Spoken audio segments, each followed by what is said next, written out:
What's going on, guys? Today we are doing H&R spacers with the extended studs. My buddy decided to go with the 15s and 20s, so these are the new studs that are a little bit longer than the stock ones. Basically all we got to do is knock out the old ones and put the new ones in. It's pretty simple, especially up front. It takes less than 10 minutes for the fronts, so I'll show you the process.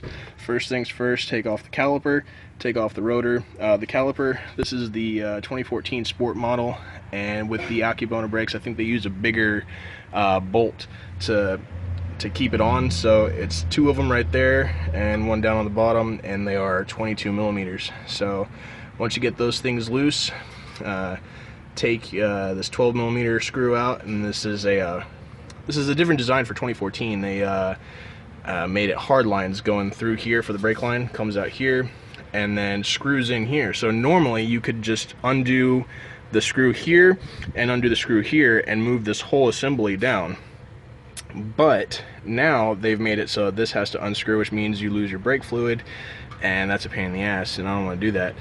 So basically I'm just going to very gently just loosen this one up, bend this all back just a little bit, not a whole bunch. You don't want to mess up your brake lines, but they do have some flex to them. So I'll pull this off. I'm going to suspend it from my arm up here. I got an old hanger, so I'll hang it, take the rotor off, and then show you the process for getting these lugs out.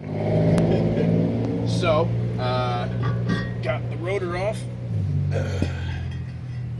That there.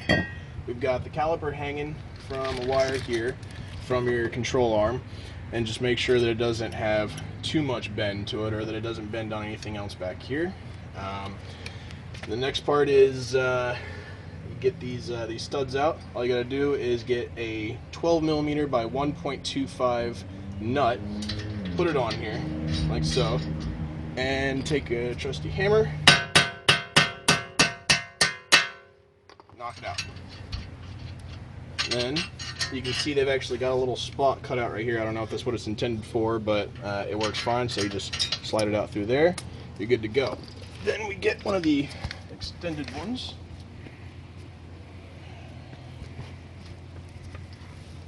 And you can see the difference in length. It's a good bit difference, so that's nice. It's a lot safer. So we take the new one, put it through, put this guy on, and then it really helps if you have an air gun. And for me, this is a what is this, 19 millimeter nut. Just make sure you hold it on the back so that it actually doesn't spin around.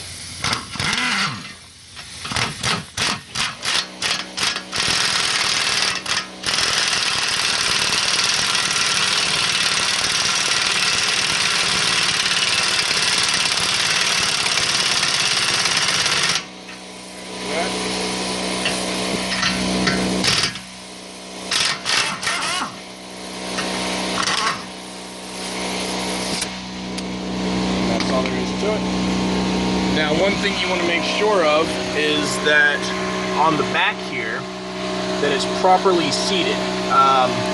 You can actually have a little bit of space, and I know this is hard to see right now, but you can actually have like a 32nd of an inch gap between the bottom of the lug head and the actual back of the wheel hub. And you want to make sure that you get that completely flush, because if you don't, you're driving down the road, you're going to have a little bit of wiggle, and that's premature wear on your hubs, and there goes your wheel bearings. That's no bueno. So basically, that's that.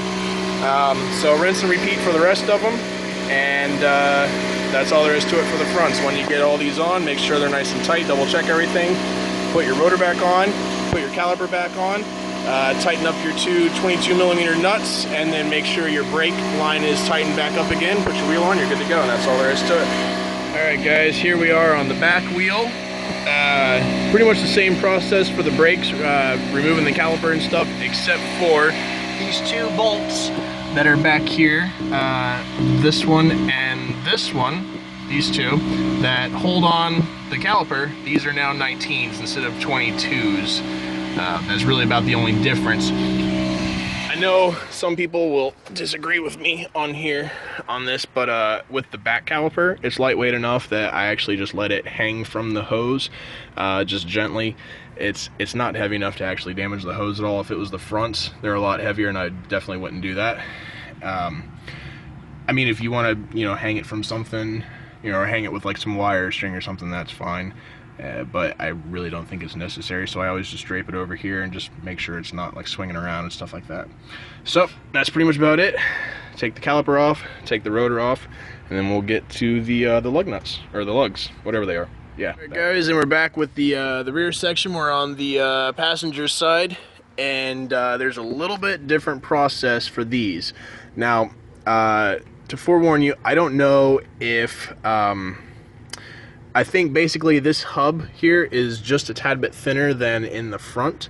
I don't know if it's the size of spacers that we're using or the length of the studs that we're using that makes any difference, but what I had to do for the rears, we're running, what is it, 20s in the front and 15s in the rear, and what we had to do for the rears is put a spacer on here, because otherwise, if you can see, let's see, focus. There we go.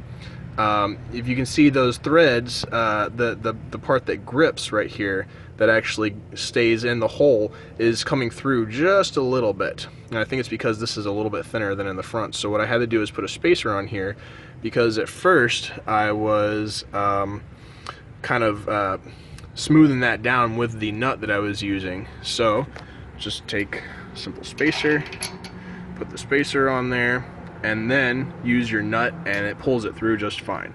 But other than that, as far as I know, the only way that you can get these things in is this spot right here. So on the passenger side, it's towards the front of the car, and it's this cavity.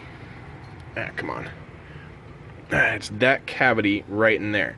There's just enough room to get the new one in, and you actually have to angle the new one up some, so it would be sitting in there like so, and then you basically you turn this back and line it up with the hole, get just the very tip of it in there, and then you actually have to rotate this forward a little bit and slide, you know, it kind of angles down and then comes in.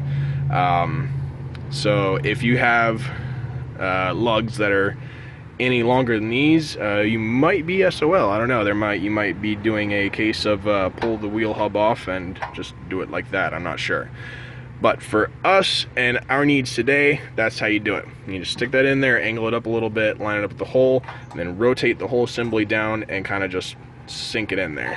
And other than that, pretty much the same process. Put the spacer on there, put the nut on, suck it back in, make sure it's nice and tight and it's seated tightly against the back of the hub, and then rotor, caliper, and spacer, and then your wheel, and you're good to go.